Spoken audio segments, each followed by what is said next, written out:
I made a choice, and this choice is leading me on to this evening's little discourse, because it's about free will, or the lack of free will, and looking closely at what actually is going on with us. And the more you look, the more you discern, the more you find it very bizarre. Now, lilac, beautiful. In the past, I've made lots of videos which I've been ranting, I've been having a go, and I've been somewhat mean and demeaning, and I've been giving out a bollocking, and I've been... Basically what I've been doing is I've been kicking the dog. You know, when you get this scenario whereby it's called kicking the dog syndrome, when, you know, somebody can upset you and then you've just got to project that. You've just got to get rid of that ill feeling onto somebody else. And isn't it curious how this works? Because if somebody says something to you which upsets you, all of a sudden you're carrying weight. What's going on there? You've got this weight, and then it's kind of like, I don't want this weight, I'm going to give it to somebody else. And so you walk into the next room and you go, oh, you, fuck this and fuck that, here, have this weight. And so we're passing this weight around. Ask the question, is there really an entity that we can't see, that like jumps on our backs? And we feel the weight of it, we feel the negative vibes of this thing. Some sort of, you know, invisible shadow being. You know, like Ike talks about, these negative energies that suck us, that they're parasitical and they suck our energy out of us. And can you imagine then if we're walking around and these parasitical negative entities, they're all around, they're just waiting for an opportunity where they can become vital. And what actually has to happen is that we have to get into a low vibration. Once we get in, here we go again, low vibration, high vibration, we have to get into a negative vibration, which is probably a high vibration because it's a heightened and it's a tense semblance of suppressed energy. And so if these negative energies are all around us, and they are the proverbial parasite, and they want to feed on our negative energy, then as soon as we have an altercation, or as soon as we feel negative for whatever reason, then one of these leech-like creatures latches onto us. And the only way we can get rid of it is by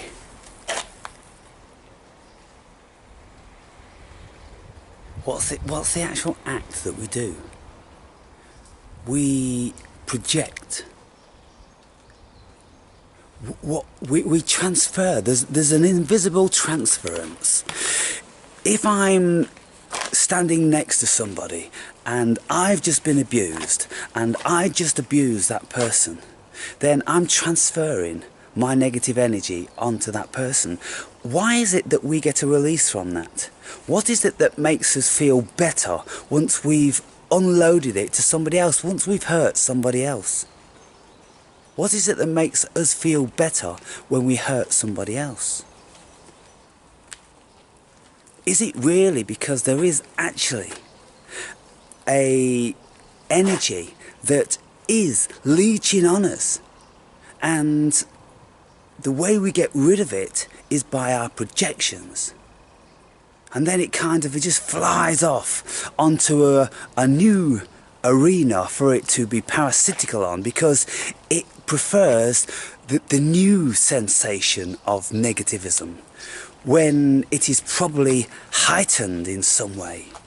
And then after some time it becomes more dull, or it becomes less nutritious to it. I'm speaking very philosophical here, people. It's not madness. We're just playing, aren't we? We're playing with words and we're just supposing. Because if we just suppose, and if we fantasize, then this is how new ideas come about.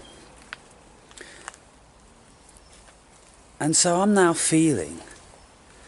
now aware that there could be all these negative entities around, and if I don't want one to launch itself upon my back, then I have to stay away from negative energy, people who are so readily prepared to pass their parasite onto me.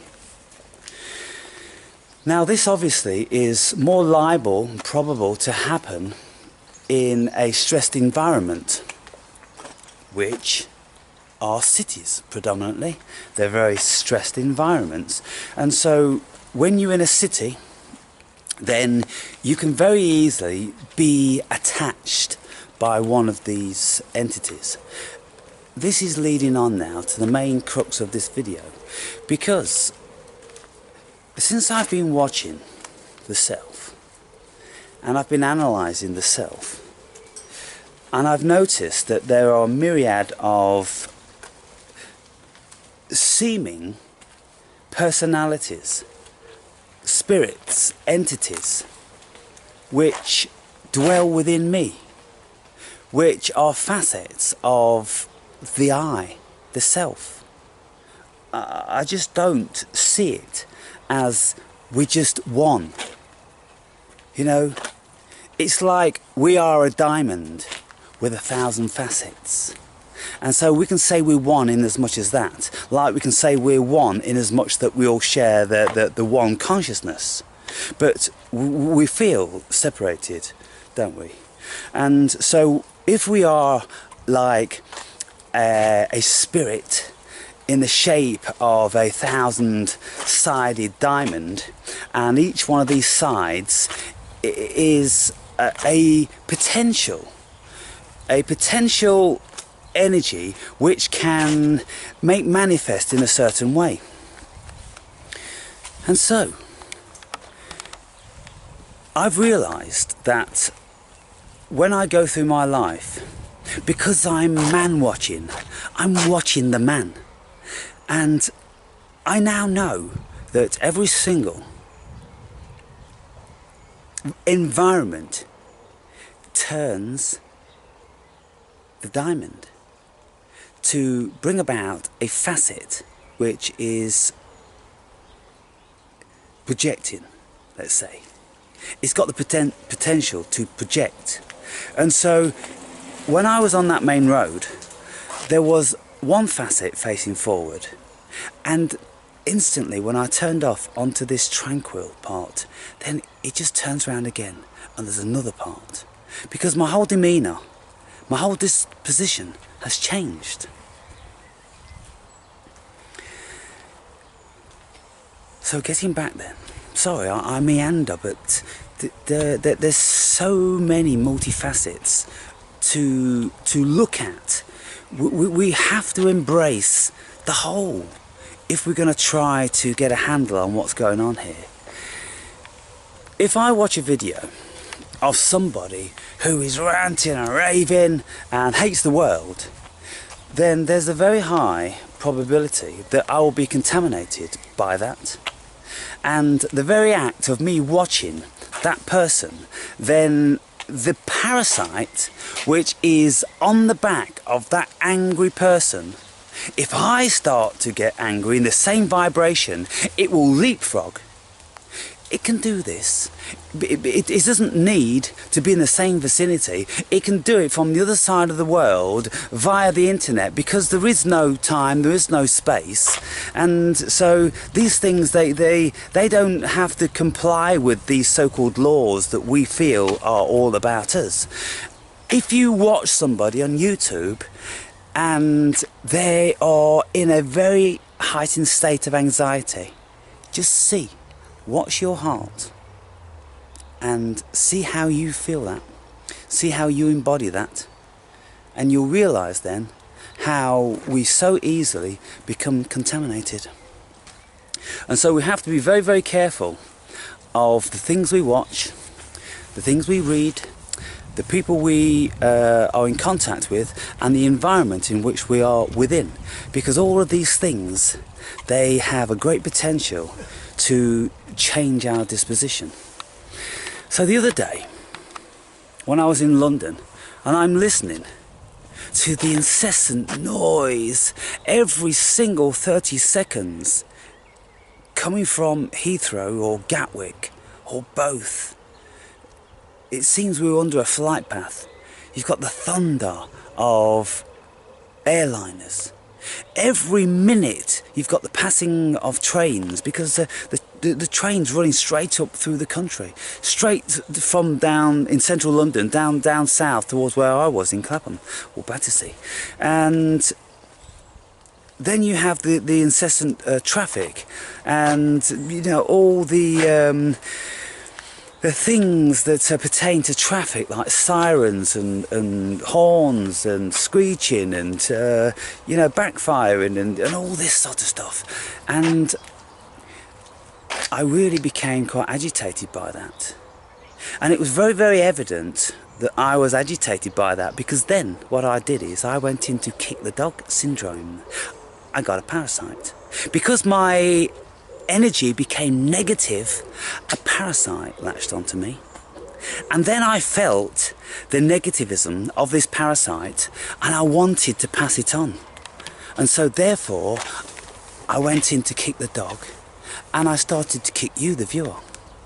I've deleted this video because I think I can explain. You don't have to see it, because you'd be feeling it. You would receive my parasite, and I don't want to pass on my parasite. And I'm going to be very mindful from this point forward about how I potentially can pass on negative parasites.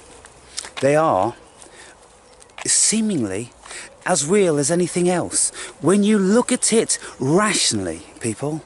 When you go and see a movie and the movie's terrifying, it is affecting you. It is the words and the sound and the ambience coming from that screen is coming straight into your heart. You're carrying the weight of it. If it's a romance and a love story, wow, you're feeling beautiful. And so we have to know, and we have to be very, very aware of what's going on. As soon as we walk in a room, when we become empathic, sensitive to other people's vibrations, we can feel them straight away. And this is how I've become now. I can feel people's vibrations from meters away. And I can see them and interpret how they're feeling. And when you're on magic mushrooms, psilocybin, then it becomes exaggerated by 1,000, and you just look at people and oh, how bizarre. You know then, you feel the magnitude of this universe, because you are residing with other energies, other entities in the guise of human beings. You absolutely know that. And so this is why I don't have any problem in saying that there are such a thing as these negative parasites, and they're all around. And somebody coined the termination Wetiko, like a human virus, and this person was talking about this Wetiko being a human virus, and it's spreading and it's prevailing. Yes, it's something similar to that, only I'm describing it differently. I'm describing it how I feel it to be, how I see it. As far as I'm concerned, it's original to me, something that I've interpreted from this world.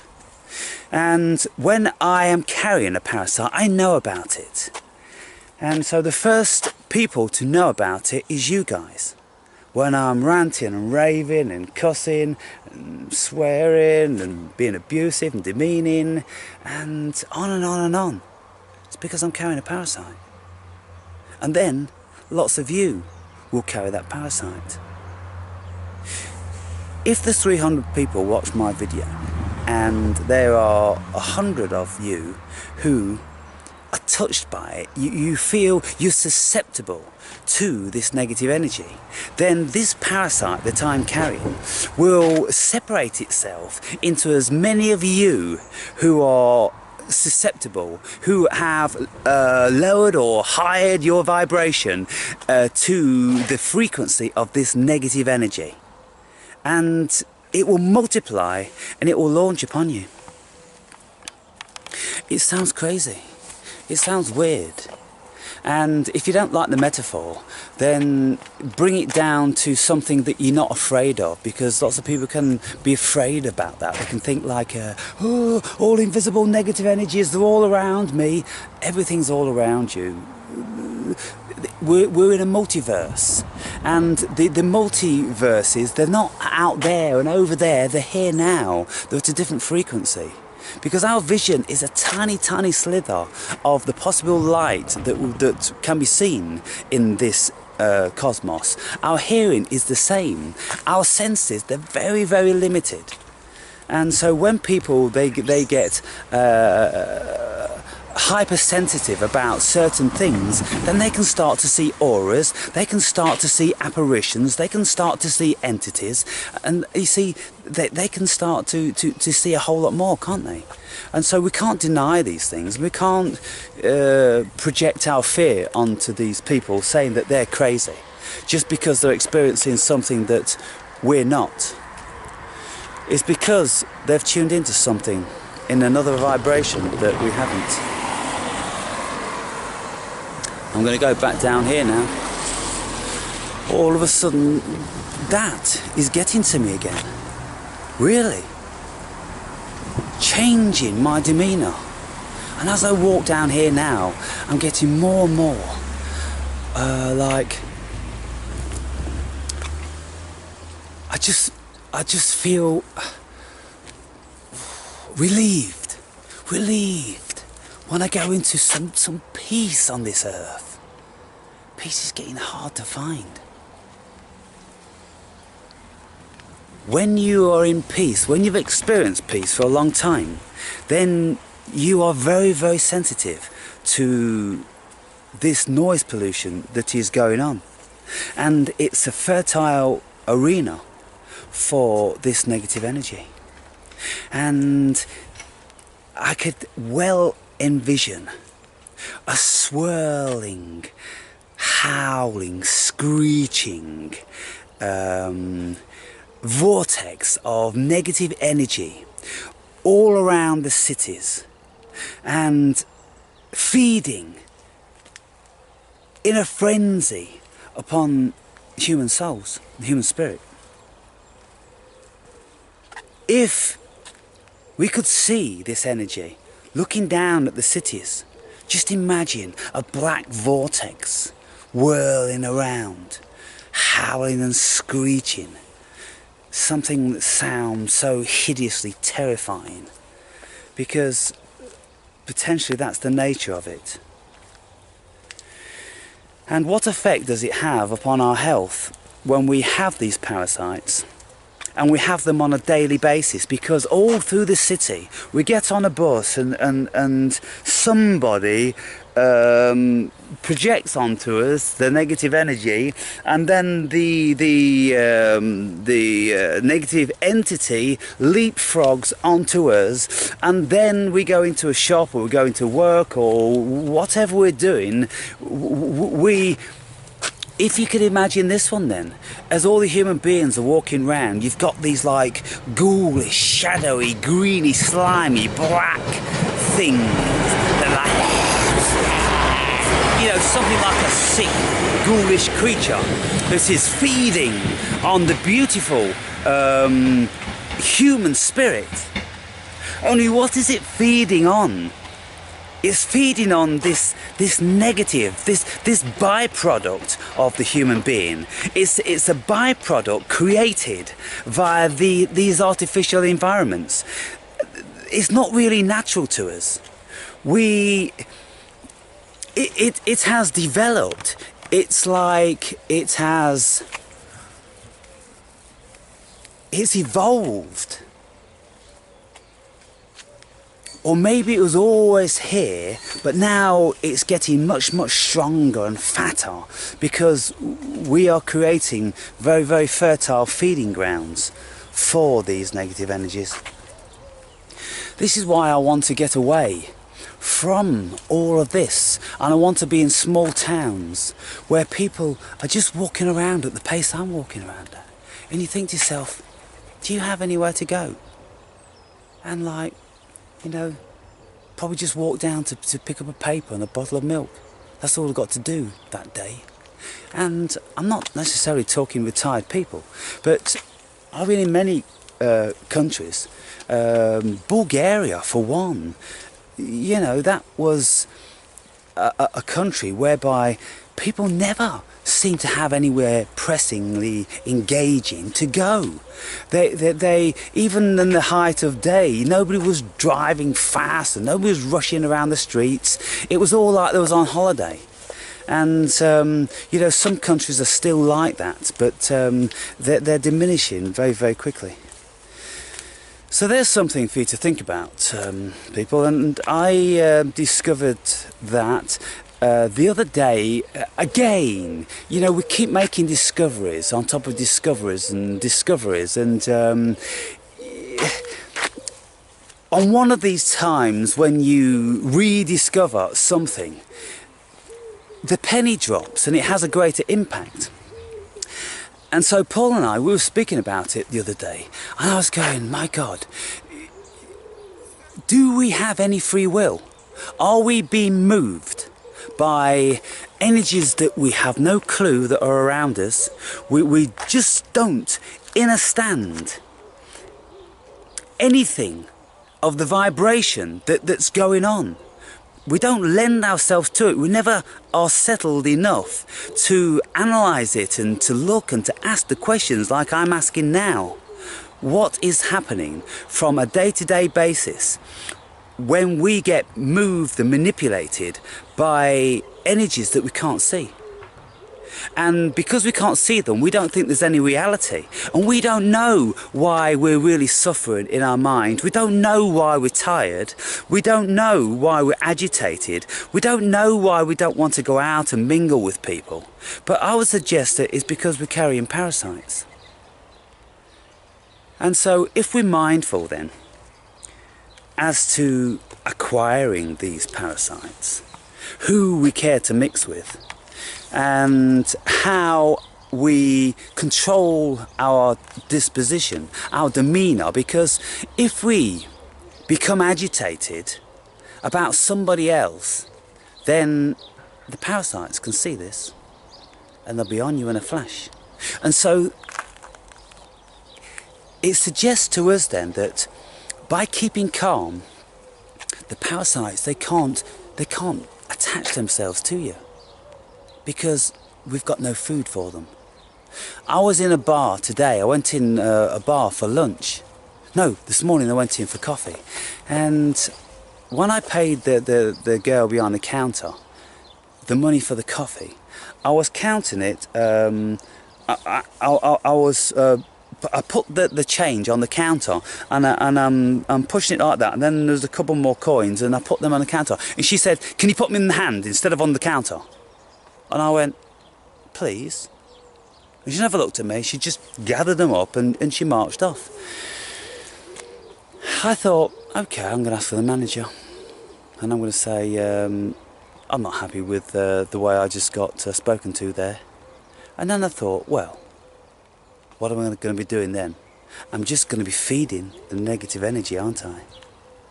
And so sometimes I like to stand by principles, but this was so minor. I thought, just leave that one. And then I remained very, very calm, instead of having to call the manager and expressing how I felt, and then the manager going and having a word with that person feeling better, and then looking at me and hating me and projecting hate onto me, and maybe then, you know, I would get a negative entity come to attach on me. And what happened? Did I bring it about? If I never brought it about, I could certainly have fended it off. It's something to look at, friends and folks. I would appreciate a few words from some of you on this to see how feasible you think this is. And if you don't think it's feasible, then I think that you are possibly experiencing a high level of denial about the potential of this world and this universe. Because the more you look at it and the more you open your mind to the possibility of these sort of things, the more you see and the more you can quite understand the reality of it, because it is wilder than your craziest imagination. It's just like a wild psychedelic trip. Really, this thing is a psychedelic trip. Only we're so used to it, we don't think we're tripping. But I'm telling you people, we're fucking tripping. We're proper tripping. Because there's no reality here. And when you look for the reality, all you see is, it's kind of like when you watch the film Men in Black, and Will Smith and Tommy Lee Jones, they go in to see one of these aliens. Tommy Lee Jones knows he's an alien because he's an old agent, and Will Smith, he doesn't, because he's just been newly recruited. And Tommy Lee Jones asks the alien, have you sold one of these particular weapons to something like an encephalopod or something? No, no, no, no. I'm going to ask you again, right? Otherwise I'm going to waste you. And, you know, start to go crazy like this, and then they crumble, and the real self comes out. And so this is what it's like when you look at the world. It all crumbles down, and something makes manifest and reveals itself which you never even dreamed of, considered that was there. And this is the thing. When we look at any institution, when we look at any body, when we look at anything really, when you look at it and look at it and look at it, it turns completely into something else. Because the more we look at something, it morphs into something else. And this is why science now, quantum physicists, are in such a conundrum about what this world is, because progressively they've been thinking that they know it, and they're getting to know it, and they're almost at the point where they're going to know everything. And then when they get to that point where I think, this is it boys, we're going to know everything, then they realise that they don't know anything at all. And even what they thought they knew is really, really illusory. And potentially erroneous. And if it's not erroneous at this particular moment in time, the information is purely transitory.